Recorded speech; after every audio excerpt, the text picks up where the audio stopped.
Graça e paz, irmãos, tudo bem? Gostaria de compartilhar com vocês rapidamente uma meditação a respeito dos dois primeiros capítulos de Jeremias. No primeiro capítulo, a gente vê o Senhor chamando Jeremias, e nesse chamado, o Senhor fala para ele que antes dele ser formado no ventre da mãe, o Senhor tinha um propósito para ele. Então, olha aqui, ó. Versículo 5: Antes mesmo de te formar no ventre materno, eu te escolhi. Antes que viesses ao mundo, eu te separei e te designei para a missão de profeta para as nações. Então, aqui a gente já pode aprender que nós somos criados por Deus para um propósito. Jeremias, antes de ser gerado no ventre da mãe, antes de ser formado, o Senhor tinha para ele um propósito. Nós não somos criados por obra do acaso, por obra do destino, não. Se nós estamos aqui nessa terra, é porque o Senhor tem um propósito para mim e para cada um de vocês. O que a gente precisa fazer é buscar em Deus qual é esse propósito. Ou então se colocar disponível e falar: Senhor, eu estou aqui para que o Senhor cumpra em mim o teu propósito, porque aí o Senhor vai nos guiar, o Senhor vai nos conduzir, o Senhor vai nos capacitar, o Senhor vai nos guardar. A missão de Jeremias era uma missão muito difícil, porque ele não ia ser um profeta que ia virar para as pessoas e liberar palavras de bênção, de vitória, de conquista, que aí faz o profeta ser querido, ser bem recebido, né? Não. O chamado de Jeremias era para anunciar a destruição de Israel, o juízo de Deus sobre uma nação que tinha abandonado ao Senhor.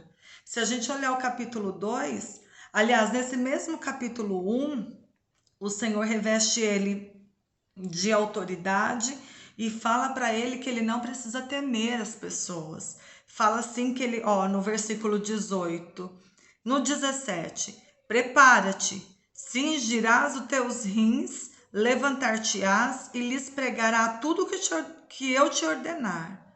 Não tenha receio deles, para que eu não te faça ter medo deles.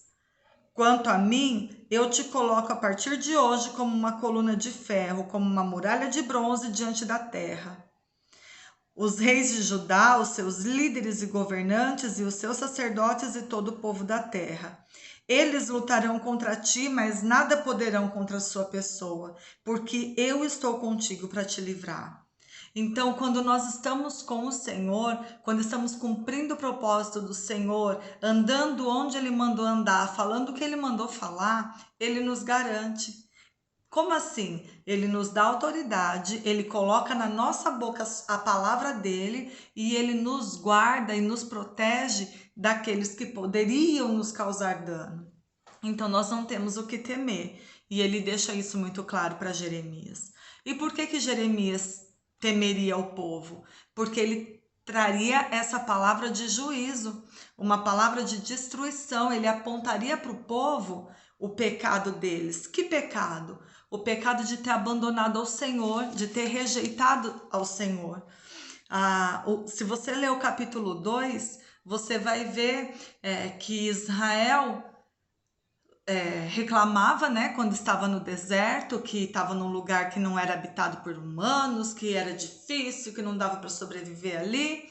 E aí o Senhor o coloca na terra prometida, onde eles teriam fartura, abundância, podiam desfrutar de tudo do bom e do melhor.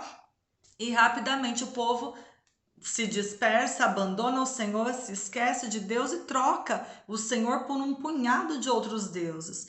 Inclusive o versículo 11 do capítulo 2, o Senhor fala assim, que por acaso tem alguma outra nação que troca os seus deuses, que nem são deuses de verdade, mas o seu povo o abandonou em troca de um punhado de deuses inúteis, e aí se tornaram inúteis como esses deuses. E por causa dessa atitude de abandonar o Senhor, de se envolver com idolatria, com prostituição espiritual e eu acredito que até física, Porque as duas coisas, a gente sempre vê na Bíblia as duas coisas andando junto, a idolatria e a imoralidade. A idolatria, que é a prostituição espiritual, refletindo numa prostituição física também, que leva à imoralidade e à queda por completo. Então, por causa dessas atitudes, Jeremias denunciando, né, o Senhor falando por ele, anunciava também o juízo que o Senhor traria, a destruição que o Senhor traria. E aí no final do capítulo 2 a gente vê assim que mesmo com todos aqueles erros que o Senhor apontava, o povo dizia assim: eu sou inocente, ele não pode estar tão irado comigo. E aí o Senhor fala que a punição virá sim. Por quê? Porque não se arrependeram e ainda acham que não pecaram. Então, uma vez eu ouvi, acho que o pastor Dé dizendo: quem é bom de argumento é ruim de arrependimento. E o juízo viria sobre o povo exatamente por isso, porque além de pecar, quando foram confrontados pelo profeta por terem pecado, ainda não quiseram se arrepender, quiseram se justificar e achavam que estavam certos em suas atitudes.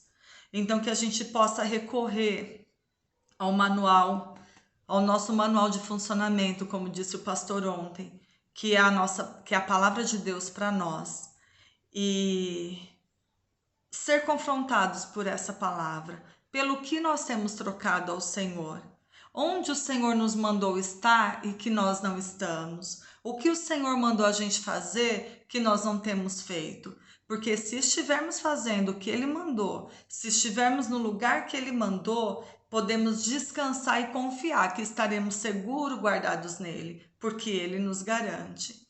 Agora, se a gente estiver trocando o Senhor por qualquer outro Deus ou por qualquer outra coisa do nosso interesse e ainda acharmos que estamos certo, aí com certeza o juízo virá e a gente sofre as consequências da nossa escolha.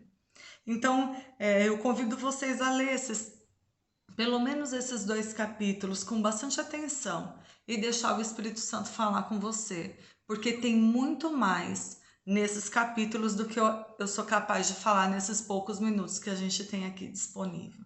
Amém?